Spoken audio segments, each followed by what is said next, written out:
Halo semuanya, hari ini aku mau ajak kalian jalan-jalan singkat melihat bagaimana manusia berkembang dari zaman batu tua hingga zaman batu besar. So, let's get started. Yang pertama, zaman batu tua atau Paleotikum.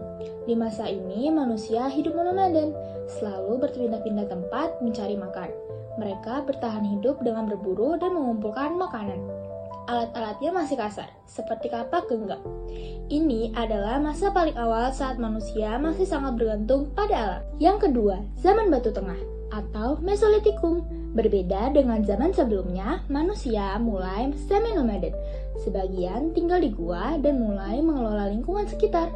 Mereka mulai mengenal bercocok tanam sederhana, punya pembagian kerja, dan meninggalkan tumpukan sampah dapur yang disebut Jokkenmodinger. Ini masa transisi menuju kehidupan yang lebih teratur. Yang ketiga, zaman batu muda atau Neolitikum. Nah, ini masa perubahan besar. Manusia mulai menetap dan memiliki rumah sederhana.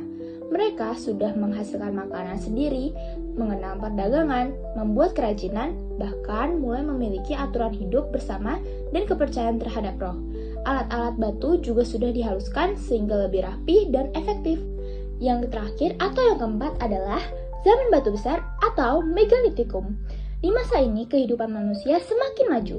Mereka membangun bangunan raksasa dari batu seperti menhir, dolmen, punden berundak, sarkofagus, dan arca. Mereka hidup menetap, berkegiatan seperti bertani, berternak, dan memiliki kepercayaan kuat terhadap nenek moyang. Inilah masa munculnya karya-karya Megalitikum yang masih bisa kita lihat jejaknya sampai sekarang. Nah guys, sekarang kita akan lanjut ke zaman logam di Indonesia.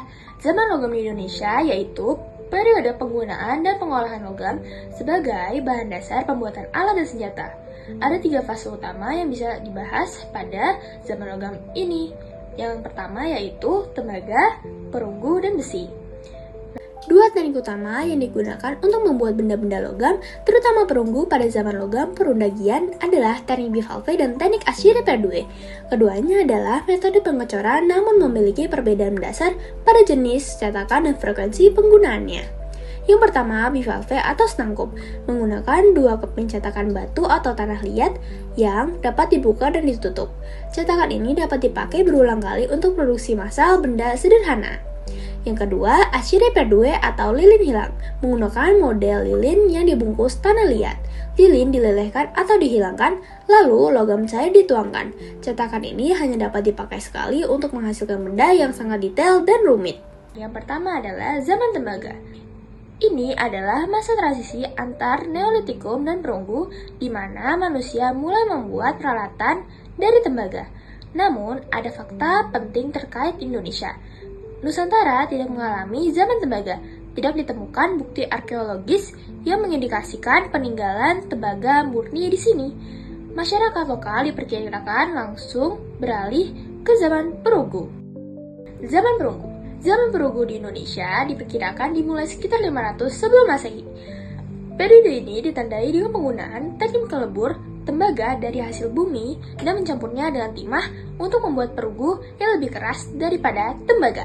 Contoh peninggalan dari masa ini termasuk kapak corong, nekara, dan bejana perunggu. Yang ketiga, zaman besi. Zaman besi di Indonesia dimulai sekitar 500 sebelum Masehi hingga awal Masehi. Pada masa ini, manusia sudah mampu melabur biji besi menjadi alat-alat yang kuat dan tajam. Besi secara efektif menggantikan perunggu karena lebih efisien.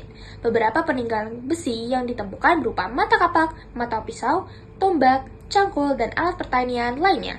Perkembangan ini juga mendorong kemajuan sosial. Manusia mulai hidup menetap secara permanen, membentuk perkampungan besar, bercocok tanam teratur, melakukan perdagangan, dan mulai muncul pemimpin atau kepala suku.